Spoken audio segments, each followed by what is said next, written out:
রংপুর জেলা প্রশাসনের উদ্যোগে অনুষ্ঠিত হলো বর্ণিল ফল উৎসব। মধুমাস জ্যৈষ্ঠকে কেন্দ্র করে জেলা স্কুল মাঠে এই উৎসবের আয়োজন করা হয়, আর এতে যোগ দেন নানা বয়সী মানুষ। শাহ বাইজিদ আহমেদের প্রতিবেদন।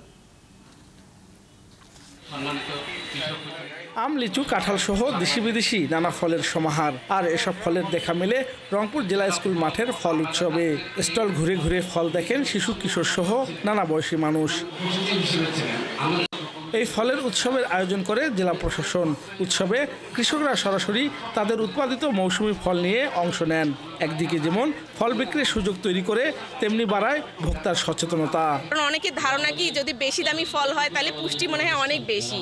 আসলে কম দামি ফলের মধ্যেও যে পুষ্টি থাকতে পারে, আমরা কিন্তু দুইটা ডেমো এখানে এই জন্যই দেখাচ্ছি, যাতে আমাদের সর্বসাধারণ এটা জানতে পারে। আমাদের এখানে যেটা পাবে বাজার থেকে ভালোটা পাবে এবং এখানে ফরমালিন ছাড়া পাবে। হরেক রকমের ফল যে আমাদের রংপুরে উৎপাদন হয় সে বিষয়ে কৃষক যেন তারা জানে, এবং নিত্য নতুন জাত যেগুলো এসছেন অধিক উৎপাদনশীল, সেই বিষয়ে আসলে সকলকে সচেতন করার জন্যই আমরা এই মেলার আয়োজন করেছি।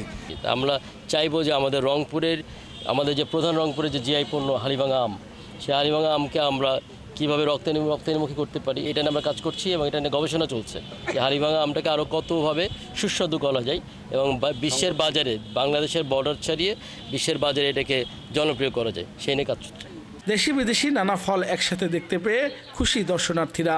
এই মেলায় এসে অত্যন্ত ভালো লাগতেছে যে এখানে আম চাষের সর্বশেষ যে প্রযুক্তিগুলো আসছে সেই প্রযুক্তিগুলো দেখলাম। শুধু জানি আম, কিন্তু আমের যে অনেক প্রকার আছে সেইগুলো জানি। এখানে এসে দেখতে পেলাম বিভিন্ন ধরনের আম, যেগুলোর নাম জানি না। আমলকি, খুব বড়ই, এই সমস্ত পেয়ারা, পেঁপে, এই সমস্ত ফলেও যে উচ্চ পুষ্টি গুণ আছে সেইটা এখানে তফাৎটা বুঝতে পারবে। ফরমালিন মুক্ত খাবার দেখলাম, অনেক কিছু ফলমূল যেগুলো সম্পর্কে আমরা আগে চিনতাম না, এখন আমরা চিনতে পারলাম। দেশি ফলের গুণাগুণ তুলে ধরে কৃষক ও জনগণের মধ্যে সেতুবন্ধন গড়তে এ ধরনের আয়োজন সবসময় করার দাবি রংপুরবাসীর।